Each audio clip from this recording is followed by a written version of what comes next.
for the audio, or you can even watch back. Giving players all the props, or put them on blast. We don't give no hot takes, only talk facts. We're giving all our devotion, riding high on this wave of emotion. Going all out, yeah, cause this is our time. No, ain't no stopping us till we reach the finish line. All in, we came here to win. We're gonna give everything. S-I-C-K on the run. S-I-C-K, sick, sick. On fire, we're ready to fight.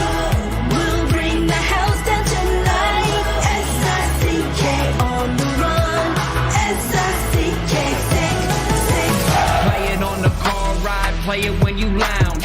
X and O, you know that we can hold it down. Shout out to my man Sammy, got it off the ground. And to all the listeners tuned in right now, got debates, analysis, and speculation. This is sports talk for the new generation. You know where to find us, got a reputation. Sick podcast, your #1 sports destination. Giving all our devotion, riding high on this wave of emotion. Going all out, yeah, cause this is our time.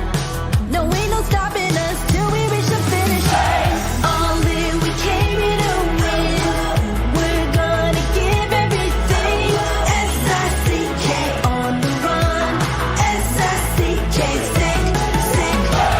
On fire, we're ready to fight. We'll bring the house down tonight. S-I-C-K on the run. S-I-C-K, sick, sick.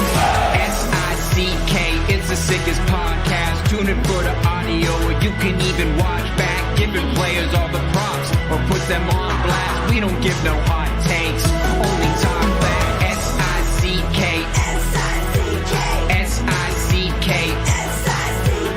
S-I-C-K, S-I-C-K, S-I-C-K, S-I-C-K.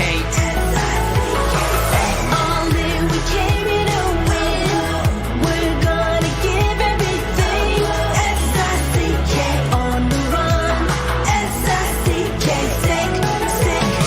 S-I-C-K, it's the sickest podcast. Tune in for the audio, or you can even watch back. Giving players all the props, or put them on blast. We don't give no hot takes, only talk facts. We're giving all our devotion, riding high on this wave of emotion.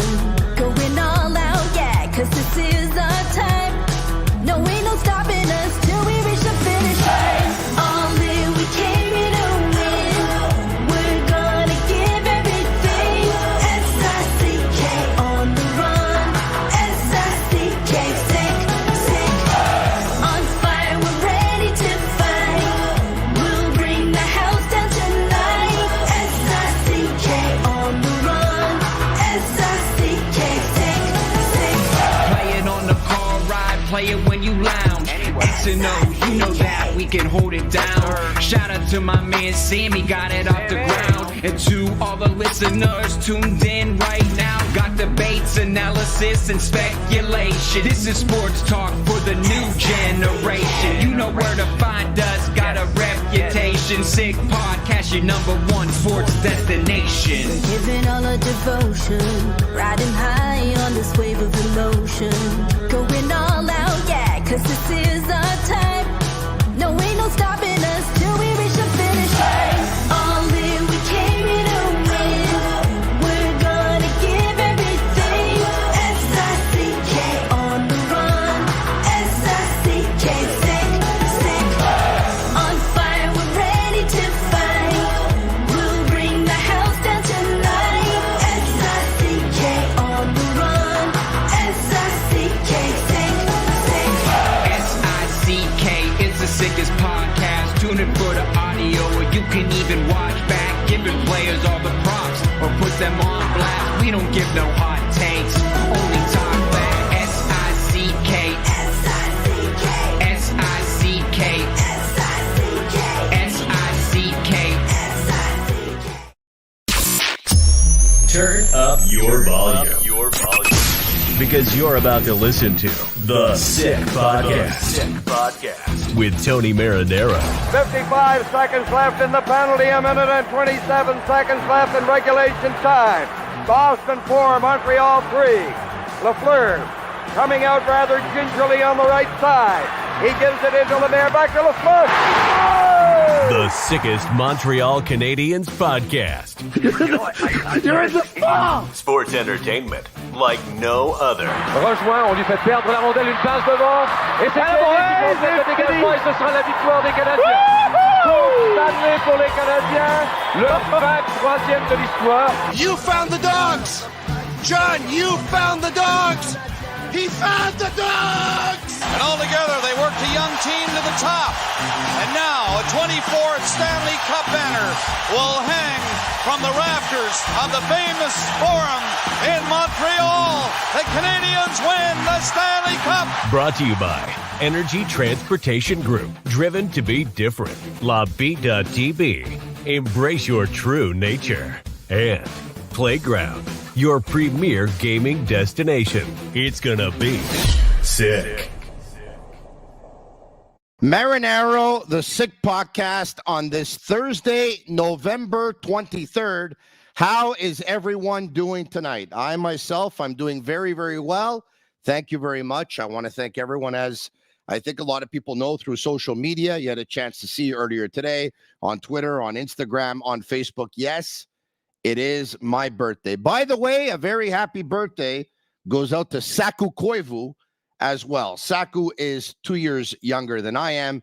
Saku is 49. I am 51 today. And, you know, a couple of years ago, every time it was my birthday, it would actually, as much as it's always nice to get birthday wishes and messages, a part of me would be bothered by it because I was getting older and I didn't want to get older. I wanted to stay as young as I could, which obviously there's nothing you can do about it. It's going to happen. But today, I thank God, 51 isn't old, but some don't have the luxury of living a life until 51 years of age. Some don't even get to 40. Some don't even get to 30. Some don't even get to 20. And very, very tragically, some don't even get to like 10. So today I have a different outlook on life. I'm glad to be around for another year. I thank God every day for all of his blessings. I'm happy to be with you. I really am a fortunate man. I'm doing something that I absolutely love, which I would do for free, which I think was a problem because I think everyone knew that for the first 10 or 15 years that I was doing it. But I love it. I love it. And I feel blessed. I feel privileged to wake up, to talk sports, to do it on BPM Sports Radio, to do it on TVA Sports Television, to do it here on the Sick Podcast, to have a chance to meet so many people every day, to talk sports with them. Sports brings people together. And I find that what I'm doing, not only am I passionate about, but it brings people together. We have very great sports conversations. I met a gentleman in the street, probably give or take, maybe a couple of months ago now, Mario Charpentier. We kept in touch. Mario said, hey, I'd love to go out and talk sports with you. I said, anytime. He said, can I take you to supper? We exchanged text messages today. I'm going to supper with Mario next week. Gone to lunch with a bunch of people. Love meeting new people. And Craig Budden, that's going to join me in just a couple of minutes now, director of scouting with TSN, who's had a very, very long career covering the National Hockey League and working in the National Hockey League. I'm sure we'll tell you it's the same thing. It's a privilege for us to do what we do, and we get to talk sports, hockey, in this case, with so many people. It's fantastic. So listen, thank you, everyone. I tried to get back to pretty much everyone who got a hold of me today to say happy birthday. And I think I got in touch with everyone that got a hold of me on Facebook Messenger, on text message, on Instagram Messenger, on Twitter. And there's just a couple of Facebook posts that I didn't get back to yet, and I'll get back to them by the time I go to bed tonight. So thank you very much. And I'm going to celebrate my birthday with all of you tonight. And I'm very, very happy to be celebrating it with Craig Budden. How you doing? Happy birthday, Tony. You know, my aunt, my grandmother lived to 100. My aunt, her sister, lived to 95. My aunt at 95, she said, this was in at 95, it was long before, she said, age is not a time of your life, it's a state of mind. He said, I know lots of young people that are old, and I know lots of older people that are really young. She said, keep the spirit of youth with you always. Yeah, that's great advice coming from someone who's lived it. I you know what? I got some advice from someone yesterday who told me they had a family member who lived till 93, and their secret was starting at age 50, they had a shot of grappa every morning. So I'm probably going to go out and get myself some grappa, and we'll try that. So my grandmother, so she lived in her own condo until she was 90, and then she went into a seniors facility. But she had brandy. She liked to take she had her chips, and she used to take like maybe 5-10 chips every night, and she would roll the chip bag up and put the elastic band on it, and then she would take just a little sip. She'd have a little sip of brandy. Well, my aunt who took my mom's sister, she's telling, oh yeah, grandma has her brandy, so we've replaced the brandy, with we've watered down the brandy. So I used to go and see my grandmother all the time. And one time I'm in there, I said, how's your brandy doing? She goes, well, Marie thinks she's watered down my brandy, and she opens up another drawer. She goes, this is where I keep the real brandy, but it's good. That's amazing. Well, I don't have any grappa or brandy handy, but I do have Labita TB, and I'll have one by the time the show is over tonight. We're going to do that. I'm going to touch. Listen, I spoke with Mike Johnson earlier today. We had a chance to record that conversation, so I'm going to get to that and play that for you. So you and I, I'm sure we'll have a great chat talking Montreal Canadiens. Then I'll play the conversation with Mike Johnson. And folks, before it's up, I'll be back right after that conversation and with you for another couple of minutes. So let's get to it, Craig. All right. So the Canadiens win in Anaheim. And I had a feeling they were going to come out strong last night because Marty St. Louis wasn't happy with the way they lost in Boston. He called the team, in his post-game comments, he called them soft on 2 different occasions. He skated them really, really good on Monday and Tuesday. He didn't want to call it, of course. He didn't want to call it a punishment. He called it a responsibility. And we talked about that. But so now they win in Anaheim by a score of 4-3. Newhook and Montembeault were the guys who stood out the most. Montembeault stopped 30 of 33. Alex Newhook scored 2 goals. If there was ever any doubt on Alex Newhook and what his best position is, I think it's clear to me, Craig, this guy's more of a winger than he is a centerman.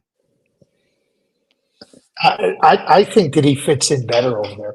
It's really interesting, Tony. We've seen this over the years. I've certainly seen it where, players have been really good centers in their careers prior to coming to the NHL and even being drafted as centers. And they get to the NHL, and the demands of playing center ice in the league are really significant. So you put a younger player over to the wing, and then they settle in, and then you start to see, well, geez, the skill hasn't gone away, and maybe they become better. Not that it's, you don't want a player to be comfortable. You want a player to be, feeling comfort and playing in that position and not trying to not play a position where he's extended. And I think that happens with lots of players, and certainly with Alex Newhook. He's got the skill, he's got the skating. So you put him into a different spot where he can use that more on the offensive side of things. And, defensive play is really important. And I think for Marty St. Louis to find Alex over there, I think it's a good fit. I think it's a good fit for him. I think it's a good fit for the team. And, you think about he reads the play. I mean, early in the game, Nick Suzuki lofted one into him right at the crease area. And you could just see how Alex was reading off of Nick Suzuki. And so that ability to come off the wall and then go to the net, and knowing Nick Suzuki's got you, his sights on you, those are the types of things that create up. And I think for Alex, I think it just fits him a lot better to play on the wing. He was terrific in the game. He scored obviously the first goal and then the winning goal, but he had a couple of other really good chances. I mean, a puck skipped over his stick that would have been another goal. The play earlier in the game I just mentioned with Suzuki, he was a dangerous offensive player in that game versus Anaheim. Yeah. Hey, I came across a couple of tweets today from Anthony Martineau. He and I worked together. TVA Sports. I think he's an up and coming star. He had something really good on Mike Matheson, because Mike Matheson, you see ups, you see downs, as you see in a lot of players in the National Hockey League. And he wrote something like this, and I'm going to translate it. He said, Mike Matheson's not perfect. He's had some difficult games this year, but since January 31st of 2023, among NHL defensemen, he is the third best scorer. He is the seventh best point man. He has the 8th most points on the power play. He's got the 3rd most shots taken, and he's never been kept off the score sheet more than 3 games in a row. Isn't that something? I mean, it's impressive is what it is. So, you think about Michael and the minutes he plays. So, you started off the show talking about last night's game, and certainly Samuel Montembeault was terrific, and certainly Alex Newhook was terrific. Keep in mind, okay, they had 2 young defensemen, Jaden Struble playing in his first game in the NHL, Gustav Lindstrom playing. That was their bottom pair last night. Yeah. So you knew going into the game, Goalie and Matheson were going to have to play more significant minutes, play more demanding minutes in the game. And I think the 2 of them were just unbelievably terrific in the game. In terms of the way they played the game. I mean, obviously, you think about the goal scoring. I mean, they both scored. So, but the minutes they played, I mean, the hard minutes they played that, made sure they got out of their zone cleanly and didn't allow Anaheim to really, sustain pressure in the offensive zone. I mean, those types of plays and players are so instrumental to success. And it doesn't always show up in points, but it shows up in terms of successful teams and successful play that keep you out of what I call the danger zones and get you to play in the areas where you can take advantage. And so, if you gave me those numbers and you asked me who would be in that category, I don't think I would say Michael, but I think it's really, really saying something about his abilities when that is put together in such a manner, because you're talking about rarefied air. That's what you're talking about. He doesn't have a lot of company. So speaking of tweets, I think you tweeted something about Kaiden Guhle, right? What do you mean you think? Are you trying to lead the witness? That's exactly what I'm trying to do. Listen. Let's just get it out of the way. There's an elephant in the room. I'm sitting there and I'm going I made a massive mistake. I made the mistake in our core 4 under 24 top 50 players. And I mean, we start working on this project. We're working on. I'm keeping track of players over time, months and last year, and trying to work on the list. We've been working on this for 3 weeks, and I'm watching the game last night, and I'm thinking to myself, how did this happen? And in between periods, I was ignoring Brian Mudryk and I was looking at the list and I'm going over it. I didn't see the forest for the trees. It's one thing to say, somebody could have been in the top 50. He just fell out. He's a top 20 player of core 4 players under 24. So it's a massive mistake by me. Bottom line is sometimes you don't see the forest for the trees. Sometimes what becomes so obvious, just you miss. And I missed it. And it falls on nobody but myself. And, Kaiden Guhle was in the top 30 last year on our list, and certainly is in the top 20 this year. And certainly not one that you sit there and you go, oh, geez, how'd you, and again, it's not like he's somebody that's hiding somewhere. He was right there in plain sight. I missed it. And so bottom line is Kaiden Guhle's a top 20 player, and there's no question that he is. And certainly whatever flack I got on social media or otherwise, I deserve. Craig, I look back at that 2020 NHL draft, and the Canadiens had the 16th pick overall, and there were some good players that were drafted after 16. Lucas Reichel to Chicago at 17, and Dawson Mercer to Jersey at 18, and Braden Schneider to the New York Rangers at 19th. Those are some pretty good players. There are others too as well, not the only ones. But man, Connor Zary's another guy that was drafted by Calgary at 24th. But what a heck of a pick that was by Trevor Timmins at 16th, Kaiden Guhle. And there was a lot of pressure on him with Hendrix Lapierre available to make Hendrix that pick, who ended up going 22nd to the Washington Capitals. I mean, you go back, you look at that draft, I mean, that's the absolute best pick you could have made at 16. It doesn't get better than that. Well, I think that Kaiden clearly is established. I think he's a top pair defenseman. Now, can he be that pillar number one? Maybe. I mean, we'll continue to watch. And, we've talked about Kaiden, this year. I mean, I've watched Kaiden since he was 15 years of age. And I think Kaiden has this great understanding of what his game is, but he doesn't just accept a level of his game. He's always trying to push it a little bit higher. When he was 15 years old, I mean, he was a top player. He could just skate and create all kinds of offense. But as time went on, it becomes harder to create offense. But what Kaiden did is he really dialed into saying, okay, maybe the offense isn't going to be as high as I had, but I'm going to be a really terrific, two-way defenseman. And I compared him a little bit as time went on into his draft year, after his draft year, the Marc-Edouard Vlasic, Ryan McDonough.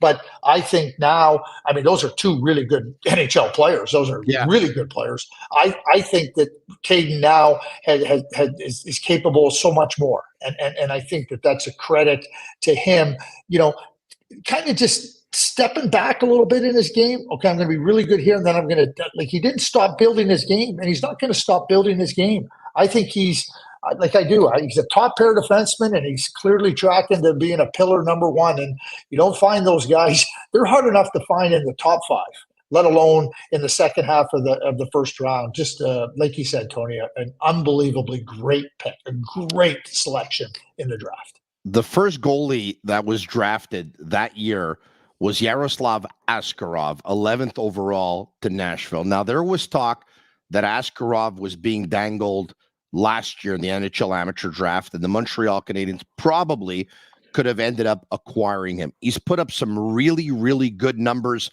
this year in the American Hockey League, of course, with Milwaukee. He's got a goals against average of 2. He's got a save percentage of .921. Talk to me about this player. Do you think this player is still available if he was before? And if so, what it might cost to be able to get a goalie like this? Okay, so you look at teams, Tony, and I'm not going to tell you anything or any of the listeners or viewers anything that they don't know. Goaltending is an essential part of any successful team. A little bit of background on Yaroslav. Yaroslav was a stud coming up, and then he ends up being drafted. And quite frankly, his team in St. Petersburg buried him. They buried him. They didn't want him to leave. So what they did is they tried to get him to sign a longer-term contract. He refused because Yaroslav's goal was to play in the NHL. So what did they do? They didn't play him. They didn't let him play. He lost 2 years. I think he played 6 games in 2 years' time. And then, of course, now he's struggling and, he can't find his game and whatnot. And I give Yaroslav so much credit because what he did is he kept working in other areas. He kept working in other areas outside of being able to play and dialed into it. And when the time came on his contract, he said, I'm out of here. And it's no accident. He was a good player last year in Milwaukee. He's even a better player this year. I think he's a number one goaltender. He, Dustin Wolf, and Jesper Wallstedt, I think they're all number one goaltenders.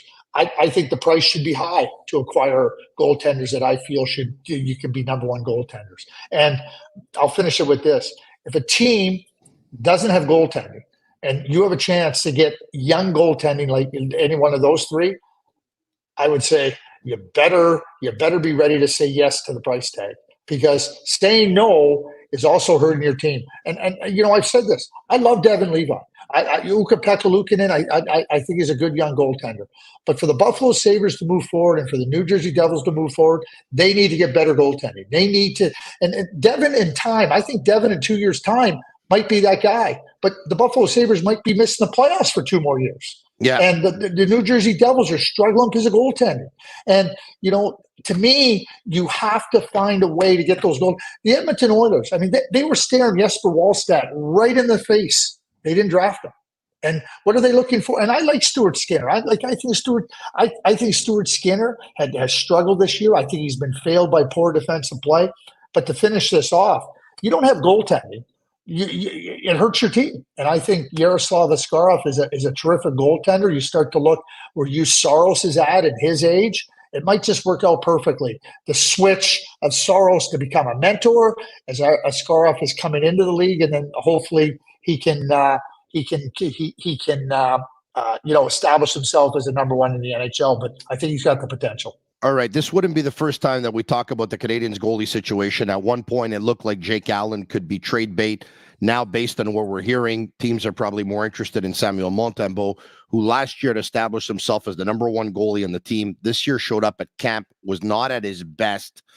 Allen got the vote of confidence. He got the nod for game one, which usually goes to the guy that the coach thinks is the number one goalie on the team. But if we take a look at Allen's last couple of performances and couple them with Montembeault's last couple of performances, including last night's big performance where he made a couple of huge stops, probably one of which was the Canadiens goalie save of the year versus Vetrano on a 2-on-1. It looks like Montembeault has reestablished himself as the Canadiens' number one. So there's been talks that Edmonton are monitoring the Canadian situation with Montembeault, monitoring those contract talks. My question to you is, because we just threw out a bunch of goalie names in the last couple of minutes here. If you're Ken Holland, if you're the Edmonton Oilers, which goalie in the National Hockey League or outside the National Hockey League, based on everything you have on your team, based on your players, based on their age, based on the window, based on when you have to win, which one goalie would be your number one target? Well, that could be available, obviously. Well, I mean, so if you look at it, and I look at it this way, so how many number one goaltenders are out there? Like, so I can sit here and I say, Yaroslav Askarov, Jesper Wallstedt, Dustin Wolf. I think they can be number one goaltenders. The Edmonton Oilers aren't in a position right now to take a chance on a number one goaltender, on a future number one goaltender. Stuart Skinner was a finalist for the Rookie of the Year last year. He was on the all-rookie team. Let's not forget where Stuart Skinner was at and where he's progressed. Excuse me. So, it's not just the goaltending. So, if you can get a clear number one, then I would say then go and do it. But I don't think teams aren't ready to give up number one goaltenders. I think if you phone the Nashville Predators, they might be saying, well, you know what, we might be considering trading you Saros if they believe in Askarov. And if I'm the Edmonton Oilers, okay, how are we going to get this done? Because you Saros is a top-notch goaltender and would absolutely help their team. I can't imagine that Nashville's in that position to trade him. So now you start to think about, okay, we have Jake Allen, who can come in and help who can help Stuart Skinner. And I've said it all the way through. I think Jake Allen would be the best goaltender. Now, obviously, he has a no-move clause, no trade, and he can choose that. I'm just saying from terms of Edmonton today and what they could use, I think Jake Allen would be the perfect goaltender. I read names about players that could go to Edmonton. I don't want any of them. The only one I would want is Jake Allen. And I've heard names like James Reimer and Mackenzie Blackwood, and I don't want them. And the Carter Hart situation is such that why would there's a cloud hanging over Carter Hart's head because of the 2018 World Junior situation. So why would the Edmonton Oilers, I don't care if he's from there, why would they go and trade for Carter Hart? And then maybe in time, through the investigation and through the reporting that comes out, the reports that the teams have, that the leagues have done, why would you go and do that? So Jake Allen to me is the most realistic. I can talk about Saros. I think, if there was one other guy that I would look at if I'm the Edmonton Oilers, and I would have to go and do a lot of work, and I think he's been a terrific young goaltender. He ended up, having to go through the behavioral program with the NHLPA, and that's Spencer Knight. I think Spencer Knight is got everything to be a number one goaltender. But you have to go and you have to say, okay, we're satisfied that Spencer can come into our group. Because I do think that Saros goes without saying, but I do think that Spencer Knight, if you can't get Jake Allen, you might have to look at Spencer Knight would be definitely worth investigating. The other guys that I hear mentioned, not interested in them. I don't need James Reimer. I don't want Mackenzie Blackwood. I don't want these guys. We're almost 25% of the season in for the Montreal Canadiens for most teams, actually. So 25% in, if I would ask you, based on what you've seen from them, where are they finishing at the end of the year? What's most realistic? Edmonton? The Edmonton? Canadiens. The Canadiens. Oh, you look at where they're at. I mean, they're going to be playing important games as time goes on here, and those are steps in the right direction. Tony, I think if they can have 82 points or 80 points or somewhere in that range of points, I think that would be considered a really highly successful year. Now, does that mean they finish seventh? Do they finish sixth? Do they finish eighth? I mean, I don't see them as a top 5 team in their division, or a top 4 team in their division, or even a top division. But could they get to 6? Yeah, they could get to 6. But I think it's more about how they're playing, how they're progressing, and there's some really good steps being taken. I mean, we haven't talked about Jaden Struble, but Jaden Struble, he creates another eye-opening situation for the Montreal Canadiens, going, wow, okay, look at where he's at. And injured players come back from the injury list. Jaden might go back to Laval, but you can never have enough good players, and Montreal has a lot of good young players. I mean, when we do their list of players, I mean, we rank them AA, Bs, and Bs are second pair defensemen and second line forwards. Those are good players, and Montreal has a real deep group of prospects in the goal, in the defense, and up forward. So I think that everything they're doing is about progression, and I see that. But 80, I mean, let me put 70 to 82 points, 78 to 82 points. Got it. I think that would be a terrific year for the Canadiens. So they probably finish bottom 10 in the league. So those prospects that you just talked about, though, how many are home run hitters in your opinion? Are there any? If I'm going to put a bet on anybody, it's going to be on Joshua Waugh. I think Joshua Waugh could be a home run hitter. I think Joshua Waugh has the ability and the talent and the potential to be a real significant player, like a player that can be a difference maker offensively. I don't think that Joshua gets enough credit for being a really good two-way player. He can kill penalties. He's quick. He's fast. He can play with smart players. He can play with good players. So that would be the one player that I would bet on when you use home run. We're talking about home. I think Joshua Waugh could be the guy. Now, could Lane Hudson be that guy too? Perhaps he could be. Perhaps I was going to ask you if Lane Hudson could be the next Quinn Hughes. Yeah. No, I don't see it. I don't see Lane Hudson. No, I see Lane Hudson. Why not? Tell me. I don't think he's not as dynamic as Quinn Hughes. He's not as dynamic. I see him more like Torrey Krug. That's where I see Lane as, and I think Lane is a really good player, and he's going to. I mean, like most players need support and they need the right partners. But that's what I see. I see Lane as more like a Torrey Krug. I don't see him anywhere near Quinn Hughes. I'd be happy if he was somewhere in between both of them. Oh yeah, and he might be, Tony. But he could be a home run hitter. He could be a big time hitter. I think he handles the puck better than Torrey Krug, and I think he's got more offensive instincts. I think, but you're the director. You're the director of scouting, not me. Right? Don't let the title fool you, Tony. Don't let the title fool you. I mean, hey, listen, I love Lane Hudson. I love him. Like, don't get me wrong here. Don't let my title fool you either. I'm not the host of the podcast. I'm actually the janitor for the company. So you go into the closet, get your tools for your trade, and then you just happen to find a microphone and do your stuff, right? Yeah. But I do. I love Lane. I love his mind and everything that he does it. And and so you're right. Like, could he fall if he fell in between Quinn Hughes and I think the big question for me on Lane, could he be closer to Adam Fox? Because Adam Fox has got the great brain. And that's what Lane possesses. So could he progress to that level of player? And I think that if he does, then he's another home run hitter. Yeah, Pierre Maguire joined me on the podcast several days ago, and he said he's had a chance to watch Lane Hudson on a couple of occasions, and the first guy that comes to mind for him is Adam Fox. And another prospect that he's high on as far as the Canadiens are concerned is goalie Jacob Fowler. He's high on him.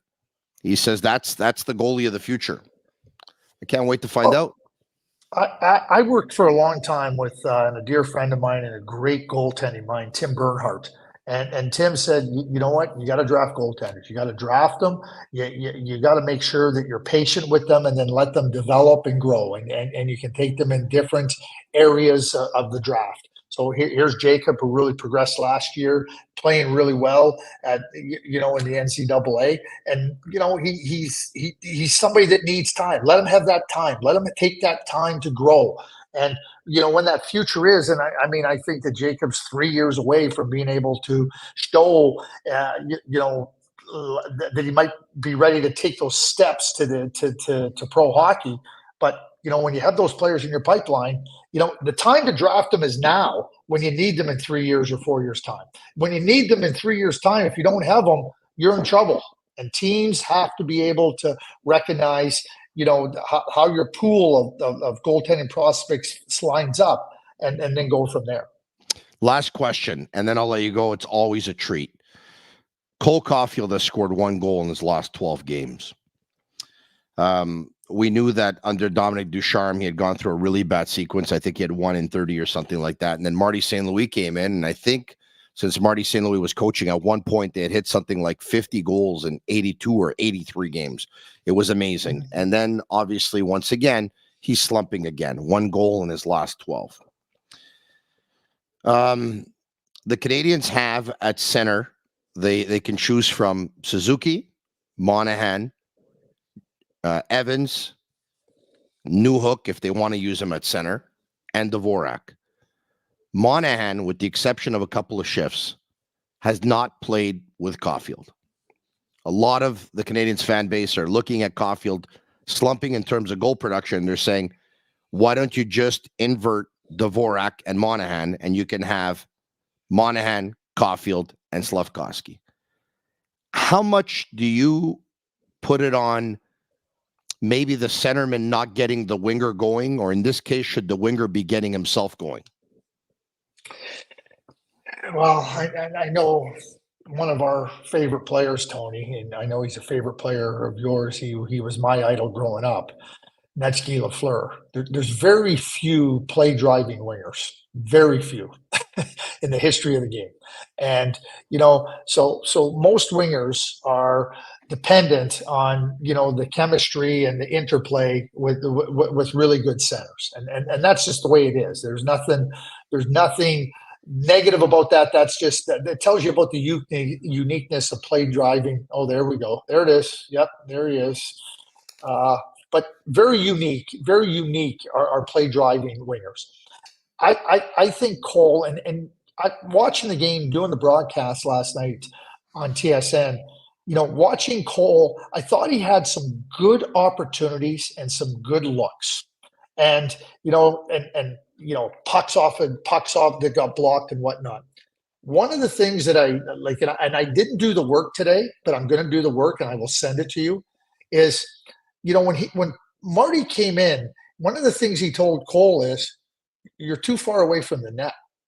And on my eye test last night, I thought he was too far away from the net. And what happens is when you're, and Cole knows, Cole's an elite goal scorer. Cole knows, okay, I got to get closer to the net. So now he's got to take an extra second to get closer to the net before he shoots. Well, that gives the defenses an opportunity to block the shot and to get in those lanes and deflect the shot and everything. I think that Cole, based on and I'll do the work on the distance, but he, to me, watching him last night, he's 3 feet too far from the net. Now, 3 feet too far from the net, when you're trying to move into a better shooting position, 3 feet is a second defensively allows shots to get blocked and shots to get deflected. I think that's one of the biggest areas. He's getting the puck. He's getting open. He's working to get open. It's just not. It's just not into the sweet spot of the offensive zone. When Max Pacioretty played for the Montreal Canadiens, he was labeled as a perimeter player. Not bad, though, for a guy who scored the amount of goals that he scored. I mean, Pacioretty had seasons with 30 goals, 33, 35, 37, 39. I mean, he led the Canadiens in scoring quite a bit during his time that he was here. But to not be a perimeter player and to drive the net and to go to those areas, it hurts to go there, Craig. Right? It's not everyone is willing to take the punishment. It hurts. Now, I don't question Caufield's character at all, because with his size, if he didn't have some sort of character, he's not making it to the big league. But would you label him as a perimeter player for now?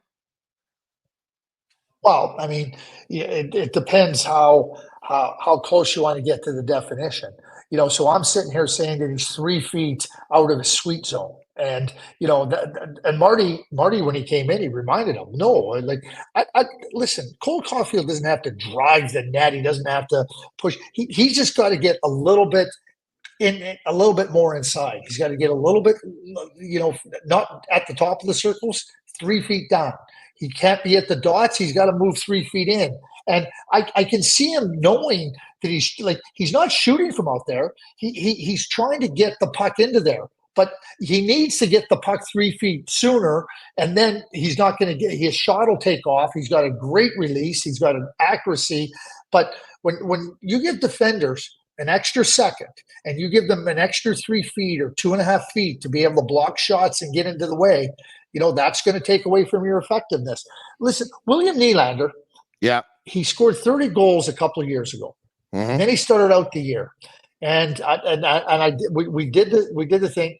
Well, William Nylander was not getting to the inner slot, the slot in the inner slot area. So no kidding, your shots were down or your goals were down. But once William Nylander got back to those areas, guess what's happened? His goals have gone up. Once Cole Caufield, he's not a perimeter player in my view. Once he gets back into that area of the ice, just 3 feet closer, 2.5 feet closer, he'll start scoring again.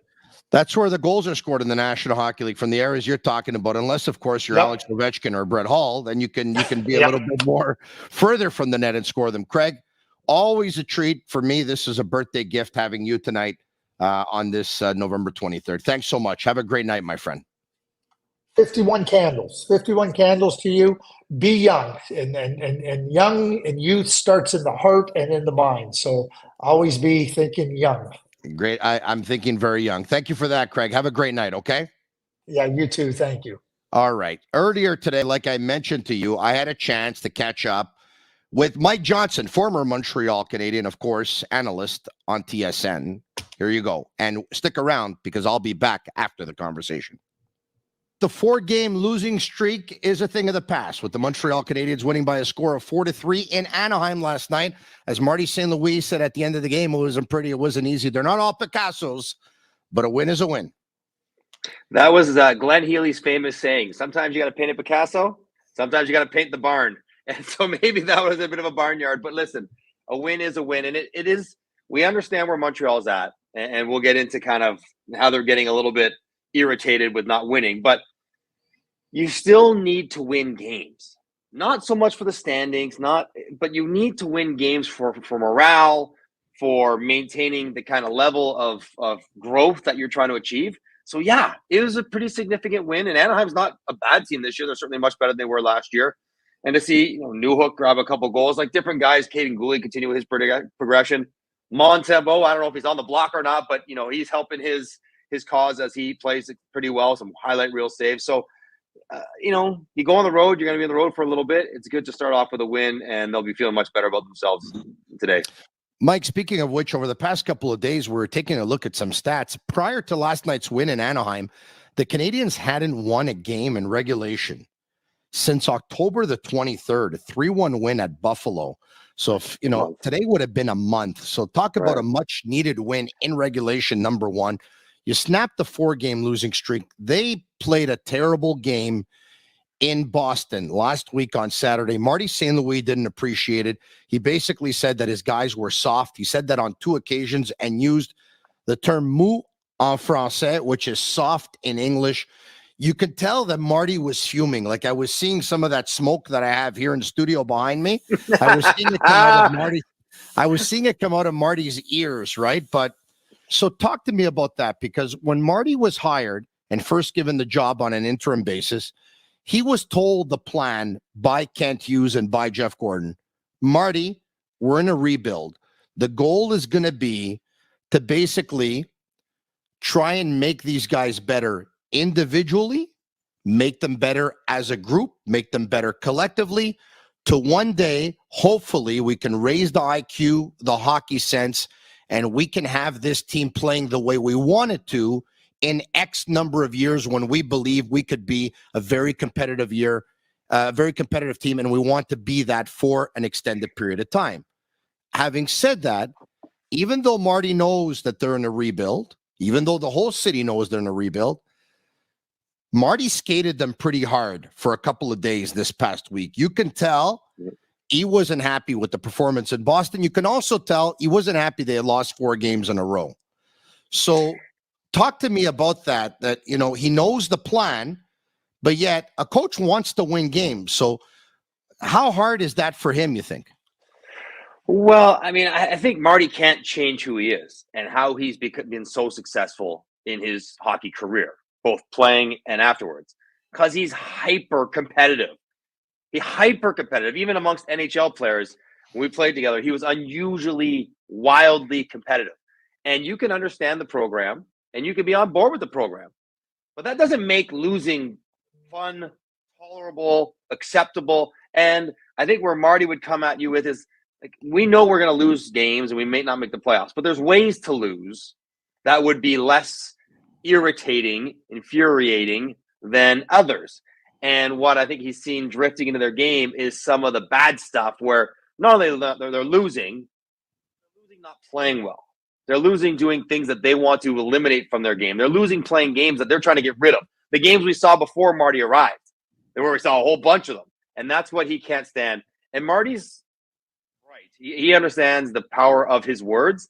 And when he used the word soft, there's not many you can call an NHL player that will sting more than soft, maybe selfish.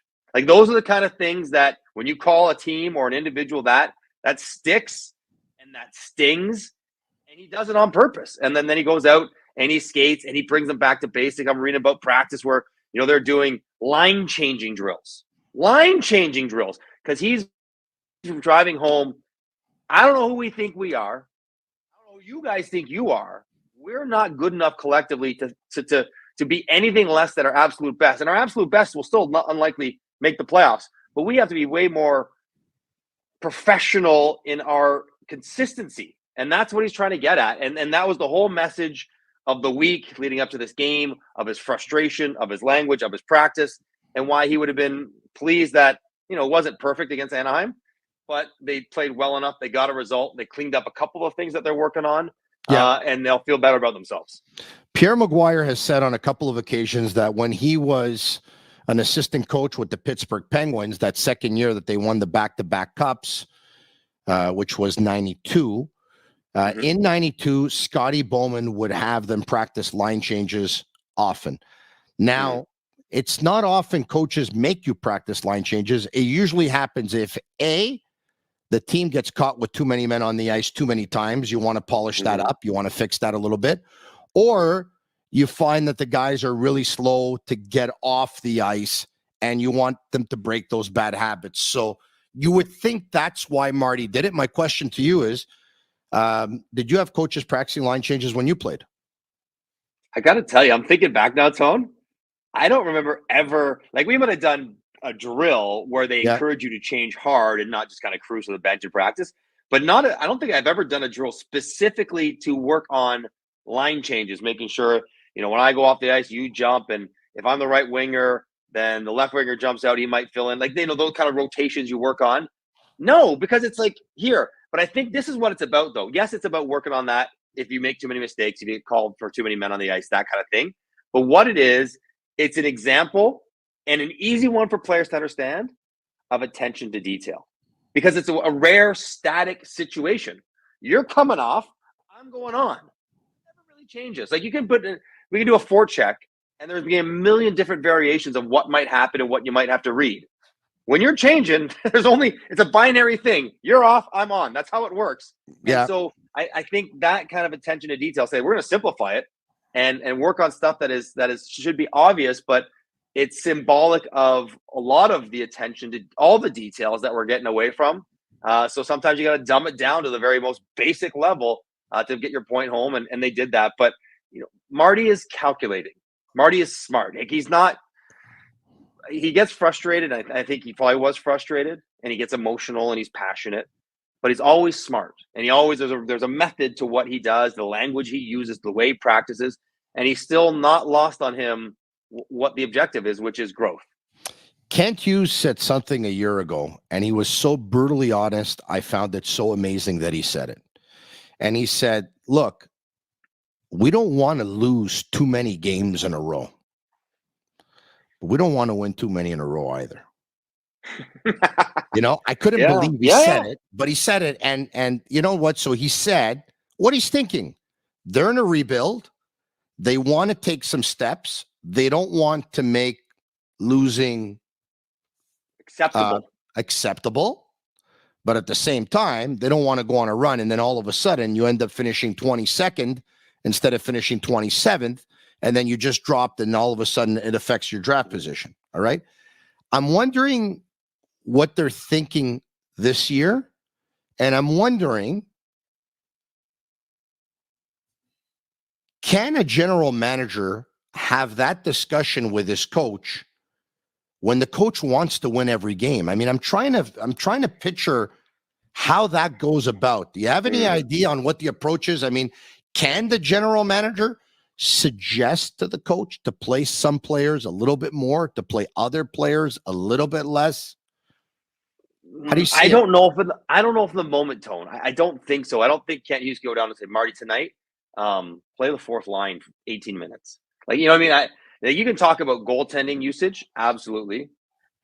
Generally speaking, coaches make the lineup and with the players that the GM has given them. The GM doesn't come down and say, put Mike Johnson in. We know he's no good, but put him in anyways. Rarely would that kind of thing happen. But I just think, like, on a macro level, on a bigger picture level, when Marty and Kent get together and they're having a conversation, they'll discuss these kind of things, and not how do we make sure we're not losing, but just say, how are we prioritizing development over wins? And so maybe whatever, Josh Anderson's having a good game and he should be out there at the end of the game, but maybe we want Cole Caufield to get some of those experiences. Like even though he might not, let's remember we need to get these guys those moments, like that kind of conversation, as opposed to saying, play somebody who doesn't deserve to play. And then the obvious one, listen, we're going to trade X, and they got three of them, so go X, Y, or Z. We're going to trade one of them. We got to make sure that guy plays. Like, that kind of conversation can happen. But I don't know. I think I admire Kent Hughes for being candid. It's what we all know. They don't want to lose too much and kind of erode, the good stuff they're trying to build. But they also are not ready to win now, and they don't want to hurt their own draft picks. Like, that's being very candid. But I think it would be sort of a part of an overarching conversation, not a direct, hey, do this because we want to lose. I think you made the next thing I'm going to talk about pretty easy, because you opened the door. I'm going to walk right through it. The 3 goalie system. It's been here since training camp. It's gone on for these, first 19 or 20 games of the season here. And over the last couple of weeks, we're hearing more and more that the Montreal Canadiens and the Edmonton Oilers are talking. Now, I would imagine the Canadiens are not the only team the Oilers are talking to, because the Oilers have to talk to everyone right now the way they're going. Canadiens have 3 goalies. Kaiden Primo's played 3 games. Jake Allen started the season as the quote-unquote number 1 after he had lost that a year ago to Samuel Montembeault. It looks like with Montembeault's performance yesterday, he solidified himself as reestablished himself as the number 1 again. Based on what Elliot Friedman says, Primo could interest Edmonton. Montembeault could interest Edmonton. Edmonton is really looking at what's going to happen here with Montembeault's contract. He's a UFA at the end of the year. Montembeault and his group are talking to the Canadiens about a contract extension. And Montembeault does what he did last night, and the Edmonton Oilers lose again, this time versus Carolina. They give a 5. My question to you is, how would you monitor this entire situation with the 3 goalies? And if Edmonton wants Montembeault, what would you do? So, okay, it's a fascinating conversation. I guess this is why you invested the 7 weeks of 3 goalies, which nobody likes, right? Because you're hoping a team gets Except to for a the spot. third goalie. Well, yeah, for Kaiden Primo's like, I've been on the ice 3 times in 8 weeks. It sucks, but Yeah. yes, this is why you put it through it, and maybe you stunt Primo's growth because you're waiting for a team to become desperate and overpay for one of your guys. Now, Freege will say what he says. I can't imagine the Oilers rolling the dice on Kaiden Primo. Not in a million years. Not where they're at. It just doesn't make sense. I agree with you. So we're talking Jake Allen or Montembeault. Now, Jake Allen makes way more than Montembeault, and he's got term on his contract. That's a problem. Montembeault is clearly the most attractive option to Edmonton. Contractually, what he's owed, where it goes next year, and maybe even what it's going to cost to get him. So I think it would be Sam Montembeault. Now, if I'm Montreal, I got to make a decision here. Where do I see Samuel Montembeault's future with our organization? Is there a next number one? Do I believe in him more than Kaiden Primo? Like Jake Allen presumably will be gone when it's not gone, but like he's not going to be around at Montreal. But when they're good, No. and so when his contract's up, he'll go somewhere else or make less. They'll need a number one goalie. If you think Montembeault can be that, then you would have to get paid a ton, like a lot, by Edmonton. Now, they might be willing to pay a lot because they are that desperate, but, I don't want a third rounder for Montembeault. It's not worth it. Of course not. You got to give me something of consequence. It won't be Evan Bouchard, but it'll be some other top prospect or maybe even a first-round pick, or maybe it's a second rounder with an option if they extend them, like one of those kind of things. But it'll have to be a lot. And even if it was a lot, Montembeault's my guy. If I think Montembeault can be our guy for the next 5 years, they're hard to find. Like there seems to be not enough goalies in the NHL. So if you got one you like, that you believe in, that you can afford, that wants to stay where you are, you'd have to blow my socks off to get that deal done. So Ken, you should be driving a hard bargain. But on the flip side, if you think, okay, we like him, we think he's a solid NHL goalie, we can get another solid NHL goalie like a Jake Allen. Like they're basically the same. Yeah. And yeah, give me the first rounder and make it not lottery protected and hope Edmonton crashes and burns. Like, yeah, you could do that, but you got to make sure you get paid a lot because Edmonton's desperate, and Montembeault's a good goalie that could help Montreal not only this year but into the future. It's tough because Edmonton's up against the cap. We're taking a look at a couple of teams, especially Edmonton, with not a lot of cap room here. And now there could be talk of maybe if a deal is done, it could be a blockbuster, and you might need a third team to dance here. You might. Now, Montreal still has a little bit of space, not much, but a little bit. They could probably retain a little bit and make it a little bit easier to absorb. If they want to take Campbell off their hands for buyout purposes, like that's a big commitment, but then that would up again what the return would be. Montreal has had the luxury of financial flexibility. So few teams have that. Like not only do they have cap space, but they have an owner that's willing to spend the cap space on players that won't play for them to get more in return to help their team in the future. So, this is part of the problem for Edmonton. They got a complex cap problem that they're going to try to solve. Anybody who makes any money on that team has a no move clause or no trade clause. And I imagine Montreal might not be on all their available lists, the guys who do have no trade. So, you might need a third team, but guess what? You know whose problem that is? Edmonton's. Yeah. That's their problem. You got to go sweeten it with somebody else. You want our goalie? You got to go figure it out. We're here. You know what we want for him. You make it happen. We can talk. But the good news is, Tone, for the goaltenders, for the whole situation in Edmonton, they got like 10 days before their season will be over. Like literally, their season will be done by Christmas if they don't turn it around right now. So this conversation will not linger for 6 weeks. It'll linger for 6 days, and then it has to be figured out. Unless they become the second coming of the St. Louis Blues, who were last in the league back on January 3rd. But I think that happened like once in 100 years or whatever it was. There's a reason why that was the first time that's ever happened. Are we going to expect it twice in 7 years? I'm guessing. I'm going to bet against it. Yeah. So they could want that, but with 882 goaltending, they ain't getting it. That's for sure. No, you're right about. But Mike, the way they play. So Jason Gregor gave me a call yesterday. And he said, is Montembeault the guy for Edmonton? And I said, well, I mean, it all depends on what you're asking me here. The guy to get you into the playoffs, the guy to win you the Stanley Cup, the guy to win you the Stanley Cup. I don't think so. But the guy to get, I mean, do I think he's better than what the Edmonton Oilers have? Yes. Yes. But the way they play, he'll go there and he won't look good. Yeah, that's part of the problem. They got to fix the way they play more than they got to fix their goaltending. Well, no, they got to fix their goaltending first. Yes, but They got to fix the way they play. But you're like, it's not like you could throw whatever, take a top flight, throw UC Saros in net in Edmonton. yes, He's not going to look the same.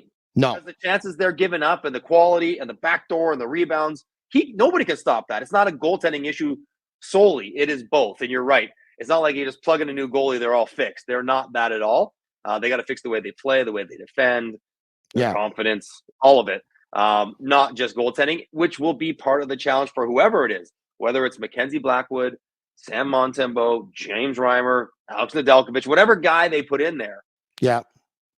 He's not going to be supported. Maybe, Blackwood is in San Jose, so it'll be better than him. But other than that, he won't be supported very well, especially initially.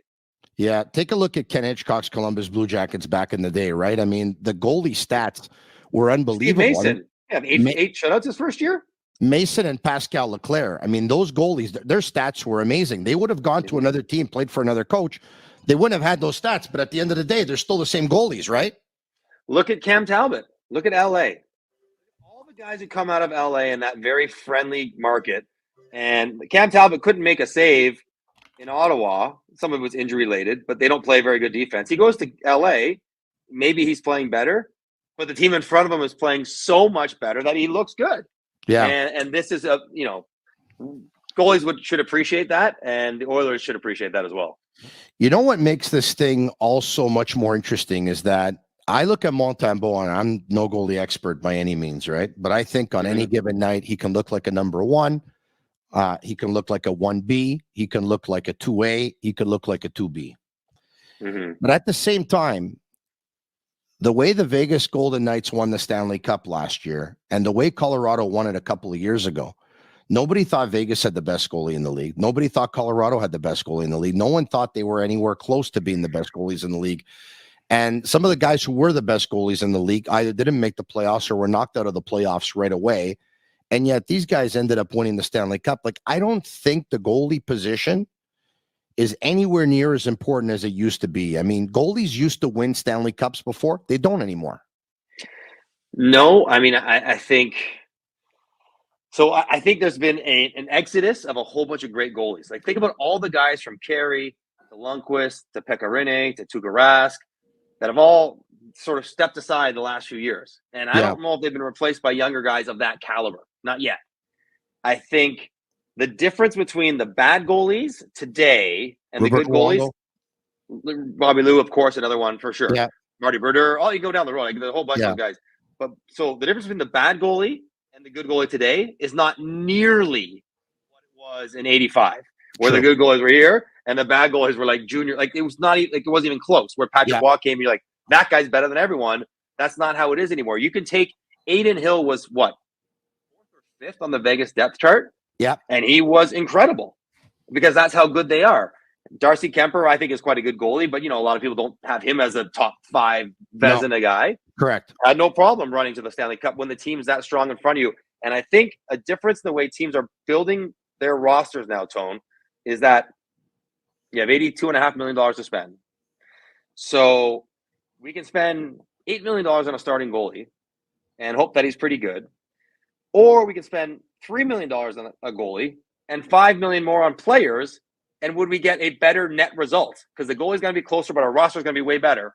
And I think a lot of teams are deciding, unless I have Vasilevsky, Shesterkin, Sorokin, those 5 guys. Like, even Hellebuck, I won't even put in that category because he fluctuates a bit. If you don't have those 5 guys, and like Thatcher Demko is amazing this year, but last year he was not injury related. Like, if you don't have those 5 guys, don't spend $8 million on a starting goalie. Don't. Because you're better off spending 3 or 4 and spending that money elsewhere and making your roster better so your goalie doesn't have to do as much. Mike, I'm going to end it with Cole Caufield, who Marty St. Louis says, I'm trying to make Cole a more complete hockey player. He's not the first coach to say this about a one-dimensional or unidimensional player or a goal scorer. Other coaches have tried the same things with other players. For some, it's worked. For some, it didn't work. We know Scotty Bowman wanted to make Steve Yzerman a more complete player. Mission accomplished. The same thing with Ken Hitchcock and Mike Modano. I think mission accomplished there. Some other players, it's a little bit more difficult. Credit to Barry Trotz. I think he did a pretty good job with Alexander Ovechkin too, in helping him complete his game a little bit. But so we understand what Marty's trying to do. But now in the meantime, Cole Caufield has 1 goal in his last 11. He's still shooting the puck a lot and still leads the Canadiens in shots more often than not on a nightly basis. But he's not shooting the puck with the same confidence. It almost seems like he's shooting it for the sake of shooting it. Right. To get stats and let me shoot and let's see what happens.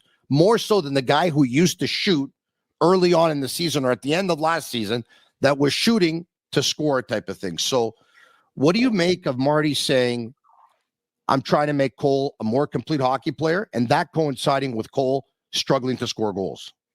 It's perfect timing, Tony, because guess what? Last night I worked NHL Network with Tony Marinaro, Cole's college coach. Of course, at Wisconsin. And we spent a lot of time talking about Cole. We're watching the game. It's late at night. We're just shooting the breeze and asking about what he was like. And he said essentially the same sort of thing when Cole Caufield got there. He was such a gifted goal scorer, record setter in the US NCDP, that he had to round out his game. And what Tony Granado was saying was that the best part about Cole Caufield, he was so willing to work at it. Like, he wasn't saying, I'm going to score, so leave me alone. He's like, no, I need to get better. I understand there will be moments where I can't score quite the same in the NHL as I do here, and work at it. He's not perfect. Absolutely not. The issue I think we're seeing with Cole is that we can talk about him rounding out his game. We can talk about him growing and understanding situational awareness and positioning and time and score. He doesn't evaluate himself on those terms. Not yet. He evaluates himself. He puts his self-worth as a player based on the amount of points and goals he scores. And so when that sort of dries up, even if it's with good intention of trying to change your game, you don't feel good about yourself. You lose your confidence. And I think that's what we're seeing out of Cole, a guy who's not quite as confident, not quite feeling so great. What we love about Cole Caufield, that energy, that swagger, that confidence that he plays with. If you don't score for 10 games, you don't carry yourself quite with the same, the peacock feathers quite so high and out there. Yeah. And I think Marty talking about his growth away from the puck is a way to alleviate some of the pressure that Cole would be putting on himself to score more. So, it's all part of the journey. Now, the good news is he's going to score. He might not get 50 this year. He might not even get 40. He's going to score a ton of goals in the NHL. He's going to be a perennial 40-ish goal scorer. Maybe more when he gets better players and better power play around him. But this is all part of the journey of understanding how to create and remembering he now, along with Nick, is like the best offensive player. Yeah. And so he gets checked accordingly. And I know it's not quite the same as it used to be going up against checking lines, but having been a guy who played on the first line and the second line and the third line, your existence is different when it's Nick Lidstrom as to when it's a second or third pair defenseman. It's just harder. So, it's all these different things that are making offensive life a bit more difficult for him. He'll be fine. He'll get out of it. But, he's going to have to keep working at it and embracing the stuff away from the puck. But also, I get why he doesn't feel great about himself when he doesn't score, because that's what he does. So with that in mind, you're talking about matchups and trying to avoid some of them.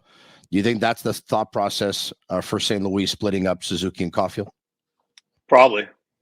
And I think there's also a malaise, a comfort that you can set in when they play and do everything so much together. It's like they live together in the summer. Like, it's amazing. They're always around each other, which is fun. But like, you almost take it for granted and you just assume it's going to work, and you assume every day, there's my buddy, he's my centerman, we got the same practice jersey on, we play together all the time. Ruffling some feathers in a not inflammatory way is never a bad idea when things get stale. Mike Johnson of TSN, always a treat. I'll talk to you soon, man. Thank you so much for today. Have a good weekend. Cheers, bud.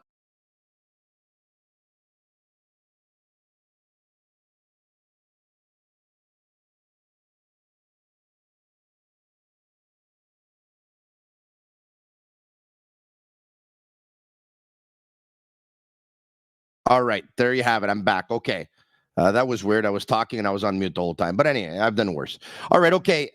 Thanks so much. Before we break away, my buddy Giovanni Maiolo contacted me a couple of days ago. He said, Tony, there's a great cause, a great charity. Can you help spread the word? And I said, sure, no problem. And I did on my social media. And I said, then remind me, because there's an event coming up this Saturday, November 25th. And I said, I'll give it a plug on the show. So now it's that time, and I will. It's Rock the Cause Montreal, supporting the West Island Women's Shelter, Saturday, November 25th at McAllen's Pub on the West Island. 7 bands. First band starts at 5 p.m. Doors open at 4 p.m. Tickets are sold at the door, so you're looking at an event that'll start at around 5 p.m. and probably end close to midnight. It's an amazing event for an amazing cause, once again supporting the West Island Women's Shelter. The Sick Podcast, I want to really thank our partners for their involvement, their participation, their support. Thank you very much to La Bitte TB, brewed in Quebec, a winner of a dozen international awards. They offer quality microbrewery beers made with premium ingredients for everyone's taste. La Bitte TB, embrace your true nature. Playground, over 600 machines, poker tournaments, playground casino games, daily promotions, unmatched customer service. Why go anywhere else? I'm going to be going there tomorrow, by the way, tomorrow afternoon. Located just over the Mercier Bridge, only minutes from downtown Montreal. So tomorrow afternoon, if you see someone there and you think it looks like me, well, it's me. Come over and say hello, and let's talk Montreal Canadiens. An Energy Transportation Group, a leading full-service logistics provider serving all of North America, driven to be different. I might actually just show up in one of their transport trucks. Okay, I'm making that up. I shouldn't have said that, but anyway, maybe one day. Hey, so yeah, to kick off this, well, I had a cannoli earlier tonight, and Natalie and Dario from Patisserie La Salle on Newman Street in Ville La Salle, they set me up with cannolis and they set me up with lobster tails.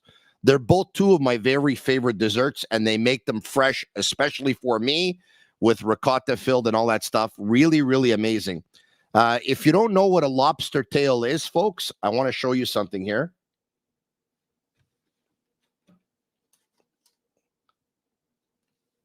This is a lobster tail, okay? Lobster tail pastry, of course, because there are other lobster tails, which is the seafood, right? So look at it. You see it? No, I won't be able to have all of it, but I will do this. I will take a piece.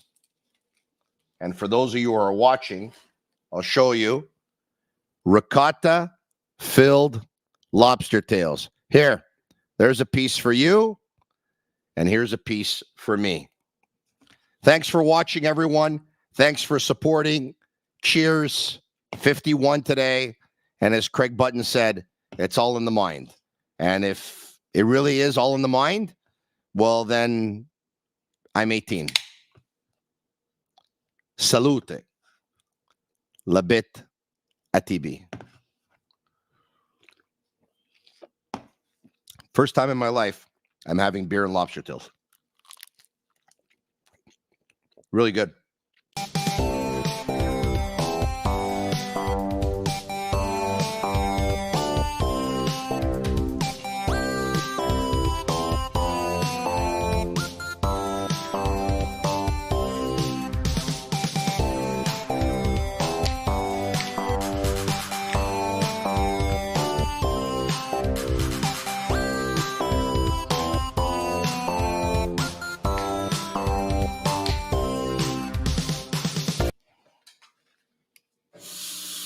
Have a great night, everyone. Thanks again for watching. Sick Podcast will be back tomorrow night after the Habs and the San Jose Sharks.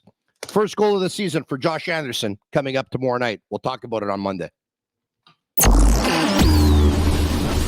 And that's a wrap. Hope you don't miss us too much until next time. Follow the Sick Podcast with Tony Marinaro on YouTube, Instagram, Facebook, Google Play, and Apple Podcasts. The Sick Podcast is brought to you by Energy Transportation Group, driven to be different. La Vida TB, embrace your true nature. And Playground, your premier gaming destination.